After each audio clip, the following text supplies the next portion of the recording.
Hola, bienvenidos una vez más a su podcast Doctora Jazz, Medicina Familiar al Descubierto. Una vez más conversamos con el señor Familia, encargado del sistema de información en salud de la Dirección Provincial de Puerto Plata. Bienvenido, familia, nuevamente. Buenas tardes, doctora. Buenas tardes a todos. Buenas tardes, buenas noches, buenos días, a la hora que le vean. Agradecido de nuevo de estar aquí para poder dejar un legado de información sobre eventos vitales importantes para toda la comunidad y para todas las personas. Así es un placer para nosotros colaborar con ese legado y atender a la población que nos escucha. Y qué bien, mira, fíjate que el último podcast que hicimos, el programa contigo, hablando sobre los certificados de defunción, además de haber tenido una buena interacción y de haber sido un gran aporte para la sociedad dominicana, pues nos imaginamos que también sería de mucha ayuda que comentemos el día de hoy sobre los registros de nacimiento. Existen muchas lagunas para las personas que nos escuchan, no necesariamente para los médicos, ¿verdad? Porque algunas personas entienden que cuando hablamos de salud desde este podcast, lo hacemos dirigido solamente al personal de salud y no es así. Queremos que la gente comprenda hoy la diferencia entre lo que es un certificado de defunción, que es el que emite el médico, y el acta de defunción. Y a partir de ahí yo sé que van a surgir muchísimas otras cuestionantes. Bien, el certificado regularmente lo emite el personal de salud. El acta lo emite la oficialía del Estado Civil posterior al, a la persona presentarse a la oficialía con el documento que emite salud. El documento que emite salud tiene tiempos, es decir, tan pronto ocurre un nacimiento en un centro de salud, en un prestador de servicios de salud, como le llama la ley, no importa que sea público o sea privado, al momento del egreso de la paciente debe llevarse su certificado de nacido vivo. Nosotros tenemos, por ejemplo, en el Hospital Ricardo Limaldo, tenemos una delegación de la Oficialía del Estado Civil. ¿Cuál es el objetivo de esa delegación ahí dentro? El objetivo de esa delegación es disminuir el subregistro de nacimiento en la Oficialía del Estado Civil.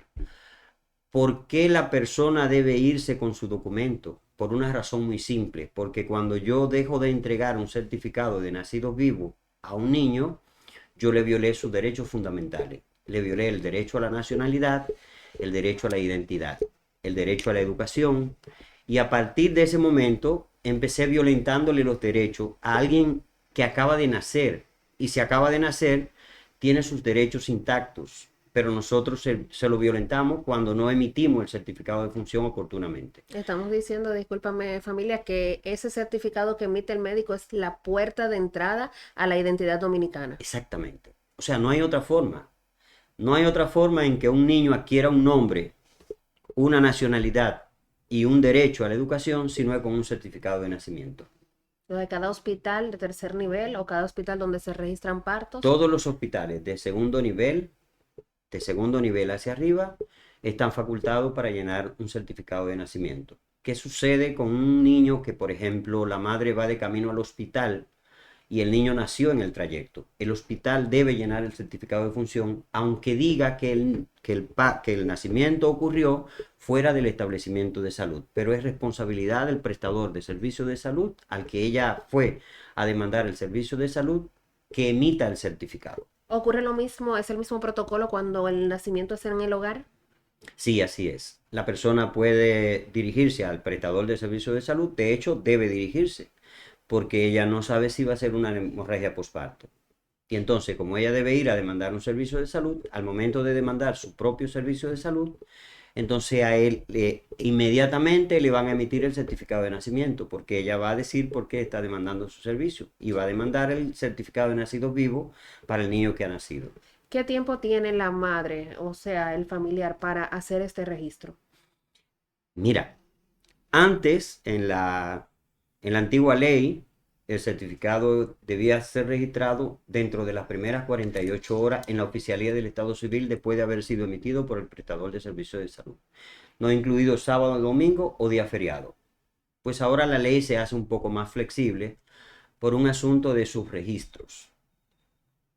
¿Qué es más flexible? La ley ahora permite hasta 70 días para que una madre pueda ir desde el momento del parto hasta el momento del registro en la oficialía del Estado Civil. O sea, la ley se hizo flexible. ¿Por qué? Porque de repente nosotros tenemos muchas comunidades que son distantes, le emitimos un certificado de nacido vivo a una madre y la madre se va a su comunidad. La madre sabe cuándo va a registrar al niño, cuando ella necesite el acta de nacimiento real del niño. Antes no lo va a hacer. ¿Cuál es esa ley o normativa que rige los registros de nacimiento? La nueva ley es la 04-23. Esa es una ley relativamente nueva porque es de enero del 2023 y cambió todas las reglas del juego, o sea, la normativa sobre tiempo, sobre temporalidad de registro, le dio un poco más de flexibilidad, porque muchas personas alegaban que era muy rápido, o sea, que una gente con un muchacho acabando de parir que fuera a registrarlo, pero resulta que eso se cae con todos los hospitales que tienen delegaciones de la oficialidad civil, porque igual seguimos teniendo un subregistro de alrededor de 15 a 17% en los nacimientos en la oficialidad del Estado Civil. Es decir, ocurren 100 partos en prestadores de servicios de salud entre público y privado y alrededor del 17% no llega a la oficialía oportuno. Sin embargo, la idea de tener oficialías dentro del mismo hospital es que puedan ser registrados antes de la salida antes del alta. Por eso se le emite el certificado antes de que la paciente tenga su alta en el hospital. Sobre todo en el hospital Ricardo Grimaldo. No lo logramos con 48 horas, podremos lograrlo con 70 días. Es un gran reto. Yo recuerdo que en una de las discusiones multisectoriales que tuvimos, yo le decía a un compañero de la Junta Central Electoral, yo le decía, estamos abriendo más la brecha. Está mucho más amplia la brecha, definitivamente. Sí. Bueno, pero indistintamente de la cantidad de días, hoy podemos decirle al público cuál debería ser ese protocolo a seguir para orientar a los padres una vez nacido, porque incluso quienes todavía están a la espera, yo creo que esta es una información que deben tener a mano. Sí. Mira, tan pronto les realizan el parto, antes de que la persona salga del prestador de servicios de salud, el prestador debe emitirle su certificado. Yo hago unas recomendaciones personales. Yo le digo, no dejes para mañana lo que puedas hacer hoy. Porque para registrar al niño no tiene que ser necesariamente la madre. Puede ir el padre con los documentos de la madre a la oficialía del Estado Civil y registrar al niño. Muy bien. Y el niño va a estar registrado y va a tener ya todos sus derechos. Va a tener un nombre porque automáticamente tiene un nombre. ¿Por qué digo que no debemos dejar para mañana lo que podemos hacer hoy? Porque muchas veces nosotros tenemos a una parturienta, alumbró a un niño con un alto riesgo. Un alto riesgo es un bebé que tiene un riesgo alto para morir. El niño muere. Entonces ahora ella va a tener dos documentos, un certificado de nacido vivo y un certificado de defunción. Pero antes de registrar la defunción, debe registrar el nacido vivo. Y entonces, si ella no registra el nacimiento antes, no tiene un nombre para el bebé. Entonces, ¿qué sucede cuando el médico va a emitir el certificado que le va a poner recién nacido de fulana de tal? En cambio, si el niño ya está registrado, van a tener el nombre y los apellidos del niño al momento de registrar el otro evento. Son dos eventos totalmente distintos. Nosotros tenemos una tasa de mortalidad infantil de 13 en la provincia, 13.1 por 1000 nacidos vivos. Eso es, cada vez que nacen 1000 se mueren 13.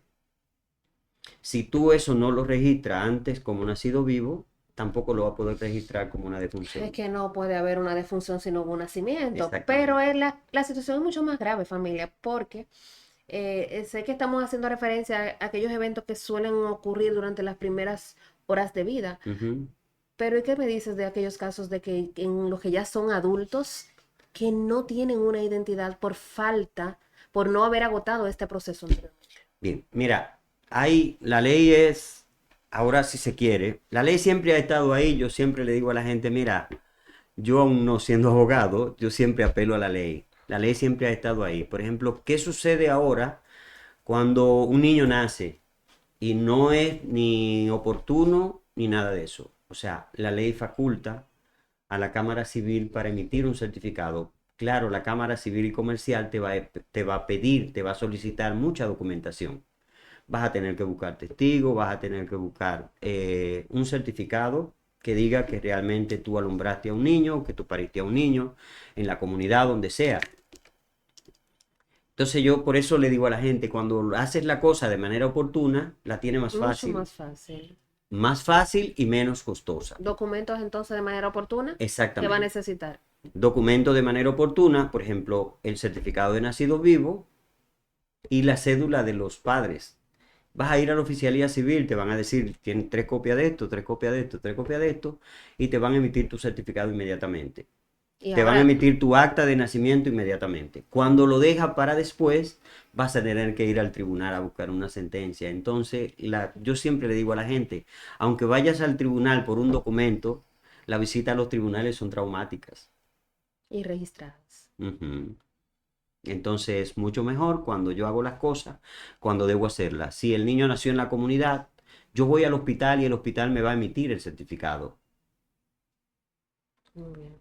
Y puedo ir a la oficialía de una vez. Pero si espero que pasen los 60 días que dice la ley, automáticamente voy a tener que ir al tribunal a buscar la sentencia. Así es. Y muchísimas personas por no someterse a este procedimiento traumático, ¿verdad? Para muchos. Entonces, hoy en día no tienen acceso a muchísimos derechos. ¿Mm? No, hoy ni siquiera están vivos. No están vivos, no están registrados Porque de yo le ninguna digo manera. a una persona que no tiene un acta de nacimiento, que no tiene un registro de nacimiento, no existe. Legalmente no existe. Esa es la gran verdad. Y Y nosotros de eso tenemos mucho. El problema de eso es que tenemos una madre que no tiene acta de nacimiento, no tiene documento. O sea, ¿cómo tú registras a tu hijo si tú no tienes documento? Entonces, cuando la madre deja de ejercer sus derechos por no haberse registrado o por no haber hecho oportunamente ese trámite, le está quitando los derechos a sus hijos. lo mismo pasa muchas veces cuando van a buscar salud, que no tienen cómo hacer un registro adecuado o no tienen cómo sacar un seguro médico Ujú. o cómo registrarse con el nombre real, no tienen ningún documento, un mayor de edad, un mayor de 18 años, debe ser muy traumático para ellos, para nuestros jóvenes. Por eso yo le digo a la gente, por eso los hospitales, cuando tú vas al área de archivo, tú dices, pero ¿y todos esos son usuarios de este prestador de servicios de salud? Y es que hay mucha gente que van, que no tienen un documento y dan un nombre hoy, un nombre mañana, un apodo hoy, otro apodo mañana, y entonces de repente la misma persona tiene una historia clínica dispersa en 8 y 9 récords. Eso es una consecuencia que acarrea un malestar muy grave para el ciudadano, porque al final es la salud la que se ve afectada. El hecho Exactamente. de que la historia clínica varíe constantemente no es algo de lo que se deba culpar al médico como tal. No, no, El no. No, porque al final paciente, de la jornada, si yo fuese con mi documento, probablemente me hicieran una historia clínica. Y yo tuviera una historia clínica única desde el momento que nací hasta el momento que muero, porque por eso se llama historia, porque es correcto. mi historial de salud. Desde el momento que nazco, incluyendo vacunas, visitas al médico por niño sano, visitas después en adolescencia, o sea, y todo eso es una sola historia. Correcto, ¿Qué sucede? Que si yo tengo fragmentada mi historia de vacunación en un sitio, mi historia de esto en otra, mi historia de esto en aquello, mi historia de esto en aquello, ¿cómo un médico puede darme una atención integral de calidad? No, no va a poder nunca. Porque él ni siquiera sabe si yo estoy vacunado contra la enfermedad que probablemente estoy visitándolo en ese momento. Por ejemplo, aquí hay vacuna para la influenza. El médico no sabe si yo tengo la vacuna de la influenza puesta así es, por la misma fragmentación. por la misma fragmentación del expediente. Entonces eso mismo sucede cuando una persona no tiene un documento de identidad. ¿Pero por qué no tiene un documento de identidad? Porque no obtuvo un certificado de nacido vivo al momento de nacer. Eh, Por múltiples razones, porque no vamos a culpar solamente al prestador de servicios de salud. De repente el papá y la mamá ni siquiera se preocuparon nunca de ir a buscar el certificado y el certificado estaba ahí. Definitivamente hay una cuota de responsabilidad en todas las partes. Exactamente. Es un problema sistémico, es del sistema. Es un asunto que tiene que ver mucho con educación, pero tiene que ver mucho con nosotros como instituciones de salud. Y que de hecho la misma certificación médica primeramente emitida antes de pasar a la Junta Central Electoral es la que debe partir para esa primera historia clínica, la que Exactamente. dice cómo nació ese bebé que luego va a pasar a las diferentes Porque es etapas. parte del historial del bebé. Exactamente, así es. Entonces, una segunda, una tercera, una cuarta visita, yo siempre voy a tener el mismo documento, el mismo nombre, variando las edades por etapa y va a ser mucho Exactamente. más fácil para el médico que brinda la atención y por lo tanto para el mismo sistema de salud. Sí, ese es uno de los sueños que yo siempre he tenido, de una historia Tenemos, clínica universal. tenemos. La historia clínica universal sería una historia que yo voy a Pedernales a demandar un servicio de salud y con simplemente introducir mi documento de identidad y probablemente un código que le daría el Sí. propio usuario, el médico podría ver todo el historial de salud de la persona. Sería una atención de calidad donde quiera que yo vaya. Por mucho tiempo se habló del récord único. Y hoy en día podemos ver, debo decir, que algunos centros de primer nivel cuentan con un sistema de información de registro donde se abre una historia clínica, pero que ese mismo registro debe ser parte en el sector público, porque solamente lo puede ver la red de atención de ese primer nivel. Y no debe ser Y público. muchas veces no es público. No es público porque no lo ve todo el mundo. Ujú. Pero me refiero a que hay un grupo de médicos que sí lo puede ver. O sea, No, hay lo que le normas. digo es que no debería ser público, es por una razón muy simple, o sea, es mi historia de salud y cuando yo vaya a un prestador de servicios de salud privado, ¿qué pasó con esa atención? No, sí es totalmente privado, no es público. Me refiero a que el equipo médico Ujú. sí puede verlo porque tiene su propio usuario. Es algo que nadie más, o sea, tiene privacidad. No, lo que le digo es, si yo voy a un prestador de servicios de salud, esa historia clínica no va conmigo al prestador privado. Entonces, ¿qué Oh, ya te sucede? entiendo. ¿Qué sucede? Que me la fragmentaron ya. O Sí, sea, ya tengo sí, fragmentada. Ahora no en un solo prestador de servicios de salud sino en dos. público, sino en dos prestadores. En uno público y en uno privado que tengo parte de una atención en un momento determinado. Entonces, la Bueno, historia debe ser una historia, debe ser un documento de innovación y transformación digital, porque debe ser un documento digital con el que la gente pueda, inclusive con un código QR, accesar a toda la información del usuario. es un problema complejo. Muy complejo. Es complejo, porque eso también da brecha a otras cosas, pero hay formas de solucionarlo. Otros Sí, países lo han hecho, ¿por qué no? sí. Porque Yo le nosotros no digo a la podemos gente, lograrlo. mira, el mejor es Estonia. Estonia, en un tiempo en que Estonia era un país de la Unión de Repúblicas Socialistas Soviéticas y hoy Estonia es un país puntero en tecnología de la información. Toda la información está en las redes, todo es automático, el documento te lo emiten una sola vez y ya tú no tienes que volver más nunca a la oficialía del Estado Civil. Entonces yo le digo a la gente, con todo ese tipo de cosas, y Estonia hace cuánto, 20 años era de la Unión de Repúblicas Socialistas Soviéticas, entonces la innovación y la transformación obligatoriamente tienen que llegar a nosotros. Así es. Claro, ellos entraron por la educación, porque esa es la base de todo. O nos educamos y cambiamos, o seguimos siendo un país en desarrollo. ¿Y por dónde vamos a entrar nosotros entonces? Por Senasa ya no es, definitivamente por Senasa no va a ser. Pero bueno, siguiendo con el tema de los registros de nacimiento, cuando un padre, o bueno, a veces cuando ya es el adulto quien se da cuenta de que tiene esta situación de una declaración tardía, ¿verdad?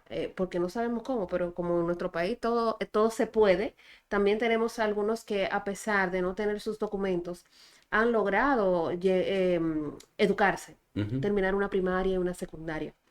A otros, no, a otros se le ha hecho bastante difícil poder acceder.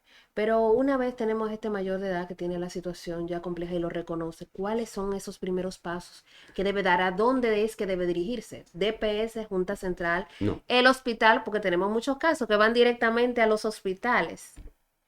En caso de que la persona haya nacido en un prestador de servicios de salud, debe dirigirse a ese prestador y que haya extraviado el certificado. Porque vamos a poner eso. Porque si tiene el certificado, lo primero que debe hacer es ir a la oficialía del Estado Civil y la oficialía le va a decir cuáles son los trámites, pero obviamente va a tener que ir al tribunal. Porque ya es un adulto, ya pasó no más de 70 días, ya pasaron años Sí. probablemente para el registrarse. Entonces, con el certificado que tiene Supongamos que el papá o la mamá lo tenían guardado, van a ir a la oficialía del Estado Civil y la oficialía civil le va a decir cuáles son los trámites que debe completar. Lo primero que le van a pedir es que busque una certificación en el prestador de servicios de salud de que el documento que él tiene ahí es el mismo documento que reposa en los registros del prestador. ¿Por qué?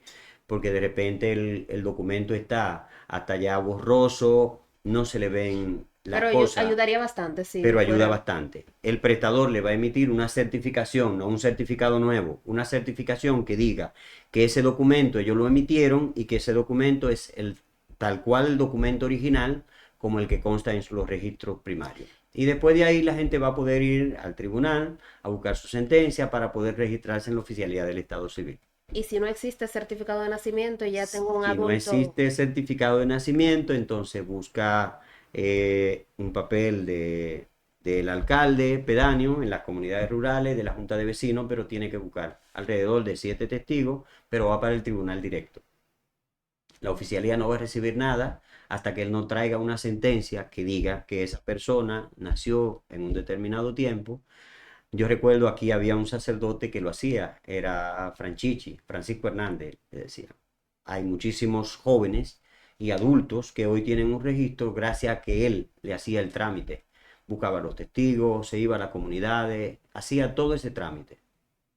Hoy él no está, entonces hoy nosotros tenemos que granquearnos y rascarnos con nuestras propias manos.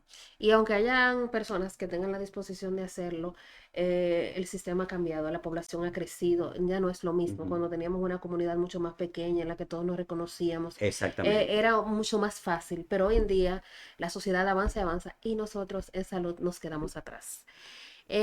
Dime algo, familia, hablando un poquito de los tiempos, ya me mencionaste que 70 Son días. 70 días, pero el Sí. prestador de servicios de salud va a emitir el certificado inmediatamente, hace el parto. Nazca el bebé. Tan pronto nació el bebé, él va a emitir el certificado. Yo les recomiendo a las personas que no esperen los 70 días, porque en los 70 días el certificado se te puede mojar, se te puede extraviar y te va a ocasionar problemas porque vas a tener que volver al prestador de servicio de salud. El prestador de servicio de salud lo que va a emitirte es una certificación y entonces ya de plano la vas a tener un poco difícil. Entonces yo le digo a las personas, no dejen de registrarlo dentro de las primeras 48 horas. ¿Por qué? Porque es factible para ti, porque tú estás haciendo lo que debe hacer en el momento en que lo debe hacer y no está vulnerando los derechos del niño. Porque al final son los derechos del niño lo que vulneramos. Entonces, padres y madres, inmediatamente nacido su bebé y tengan su certificado en la mano emitido por el médico, deben dirigirse a la Junta Central Electoral, A la oficialía del Estado Civil. a la oficialía, deben dirigirse a la oficialía del Estado Civil de su comunidad para comenzar los procesos de registros oportunos para que salga su acta de nacimiento, ¿verdad? Exactamente. Dentro Algo del que me tiempo. gustaría puntualizar es que en la antigua ley, por ejemplo, si yo nacía en Santiago, me tenían que registrar en Santiago. Ok, Eso es algo que la nueva ley nos ha ayudó. cambiado. Ok. ¿Por qué? Porque si yo nací en Santiago y mi madre reside habitualmente en Puerto Plata, yo puedo registrar al bebé en Puerto Plata siempre y cuando pueda demostrar mi arraigo en Puerto Plata. Es Mm. decir, yo vivo en una dirección, entonces yo puedo registrar al bebé en Puerto Plata, ya no tengo que registrarlo en Santiago para ir a buscar el acta a Santiago. O sea, el niño lo registran aquí diciendo que nació en Santiago. Bueno, ahí se mejoró mucho el acceso, Sí. que para los padres era bastante difícil. Sí, porque la gente todavía tenía ay, es que el niño nació en Santiago, mira, yo lo quiero registrar aquí. Pues la ley le facilitó todo eso, la ley ahora le permite registrarlo aquí. Igual que las defunciones, el paciente puede morir en Santiago y si es de Villa Isabela, lo pueden registrar en Villa Isabela. En términos económicos, ¿amerita este proceso algún tipo de inversión por parte de los familiares? Todo es gratuito, todo es gratis. Totalmente gratis. De hecho, el certificado en uno de los extremos dice que la emisión y tramitación de ese certificado es gratuito. Lo único que cobra la oficialía del Estado Civil es la emisión de actas de nacimiento posterior a haber registrado al Eso bebé. es totalmente Pero distinto al todo, certificado del que exactamente, estamos pero todo hablando. el certificado es gratuito, donde sea, incluyendo el prestador de servicios de salud privado. Y El es el primer certificado es paso, gratuito. y es el primer paso para poder obtener el acta. Exactamente. Muy bien. Y en términos de que sea tardío, En términos tardío, ahí sí, porque ahí va a tener que pagar buscar por otra una sentencia documentación. y va a tener que pagar por la sentencia en el tribunal. Entonces, como quiera, es más barato hacerlo oportuno. Los beneficios son mayores, definitivamente. ¿Cuál es el rol que cumple la Dirección Provincial de Salud de todos, de todas nuestras provincias, ¿verdad? Bien, Con la este tema de dirección es remisión. el rector del sistema de salud en la provincia. Es como si fuera el ministerio dentro de la provincia. Nosotros somos los que proveemos los certificados de todos los registros vitales, de nacimiento, de nacidos vivos nacionales, de nacidos vivos extranjeros, de defunción y de defunción fetal. Nosotros somos los que lo proveemos. Nosotros no emitimos certificado de nada. Yo siempre le digo a la gente, nosotros no emitimos ningún documento, nosotros no estamos para hacer documentos. Los documentos se hacen donde se realizan los procesos de salud. Donde se hacen parto, se llenan certificados de nacidos vivos, nacional o extranjero. Donde se registran, donde ocurren las defunciones, se emiten certificados de defunción. Nosotros a los prestadores de servicios de salud, le emitimos los certificados, le entregamos los certificados. Ese Pero es ya la emisión del certificado al usuario final es directamente de los prestadores de servicios de salud, ya sean del primer nivel, del segundo nivel o del tercer nivel. claro, es el mecanismo de control al final para... Entonces la rectoría de todos esos formularios es nuestra, o sea, de allá salen y allá llegan. Sobre todo, por ejemplo, los certificados de defunción llegan, el original, el destino final es allá, pero después de haber cumplido su parte en el registro civil. Correcto. Y el de nacimiento llega, pero llega el reporte. La ley, la nueva ley, ahora habla de, porque nosotros siempre hemos tenido la preocupación con el subregistro de nacidos vivos, porque el subregistro de nacidos vivos nos lleva a cálculo de indicadores subregistrados. Es decir, si nacen 100 niños y yo dejo de registrar 17, cuando yo calcule la tasa de mortalidad infantil, yo tengo 17 niños menos en el denominador que los que tengo en el numerador, porque los del numerador siempre van, o sea, la mortalidad siempre va a aparecer, porque va a llegar, porque a nadie lo entierran sin certificado. Ahora, el problema es cuando yo dejo de registrar a esos 17, entonces yo mi denominador lo tengo subregistrado, entonces el indicador va a estar inflactado. Y resulta que esas son las estadísticas que nosotros utilizamos para calcular indicadores. Indicadores que se utilizan no solamente en el país, sino por OPS, OMS, la Organización Panamericana de la Salud y la Organización Mundial de la Salud. Eso es lo que nosotros remitimos a ellos. Y si la información no tiene calidad, entonces no estamos haciendo muchas cosas con la planificación que hagamos con esos indicadores. Entonces, por eso, la nueva ley lo que hace ahora es decir, las direcciones provinciales van a remitir la base de datos electrónica de los prestadores de servicios de salud con todos los nacimientos. ¿Qué significa eso? Que aunque la madre no haya ido, ellos ya saben, por ejemplo, que en un prestador de servicio privado nació un niño, aunque la madre no haya aparecido todavía con el certificado de nacido vivo. Bien, hablaste de informes de calidad. Entonces me surge la pregunta sobre cuáles son esos errores más comunes, tanto por la parte médica como la parte del familiar, que suelen ocurrir en el momento de la emisión de ese certificado y que luego pueden ser errores graves. Sí, mira, los errores siempre son graves en cualquier certificado de salud porque no es el certificado de salud per se, es lo que genera el certificado de salud. Si yo le entrego un certificado de nacimiento de un bebé a una persona con el nombre de la madre incorrecto, automáticamente ese niño no es hijo de esa señora. Es lo que se transmite a través del papel. Exactamente. Entonces, ¿qué sucede? Que si la cédula no es correcta, si el nombre no es correcto, si los apellidos no son correctos, o sea, todo eso va haciendo una carga de errores Que genera un gran problema. sobre alguien que ni siquiera sabe leer y escribir todavía. Entonces, automáticamente yo voy transfiriendo errores. Los certificados, ningún certificado de salud debe tener ni tachadura ni borradura. O sea, cuando un certificado yo cometo un error, que el nombre no es el correcto, porque me dieron un apodo cuando llegó al área de urgencia. Y yo como era un parto rápido, pues yo no pedí la cédula. Simplemente la anoté con el apodo y le di entrada. Pues todo el proceso, no pidieron la cédula en ningún momento. El certificado lo van a emitir a nombre de quien está registrado en el libro. La importancia del nombre. Es que el nombre de la madre es la puerta de entrada del nombre del bebé, porque el nombre de la madre, yo siempre le digo a la gente, el único certificado que pide el nombre del padre es el de nacido vivo de extranjero, el nombre de la madre. Entonces es vital, porque esa es la que llevó al bebé 9 meses en la barriga. Entonces, quien realmente, sobre todo en una cultura como la nuestra, donde muchos padres no registran a sus hijos, sino las madres como madres solteras, entonces imagínate, si es una madre y el nombre de la madre está incorrecto, yo siempre le digo a las personas, mis hermanos son mis hermanos, pero no son hijos de mi madre. Y tú dirás, ¿y por qué? Y yo te digo, porque mis hermanos son hijos de una señora que se llama Lidia Familia y mi mamá se llama Nidia Familia. Ellos son mis hermanos, pero no son hijos de mi madre.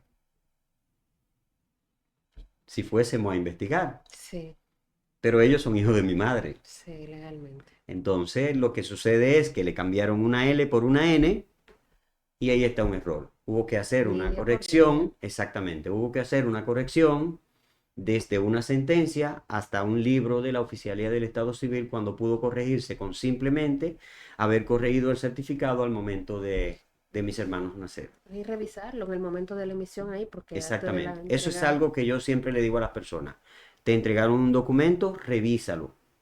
Registra que todo lo que está puesto ahí es exactamente lo que tú tienes como información vital. Que el nombre de tu esposa sea el nombre de tu esposa, si es el esposo quien está haciendo el registro, y que todos los datos que están ahí sean correctos. Igual que cuando voy a la oficialía del Estado Civil. O sea, yo doy una cédula.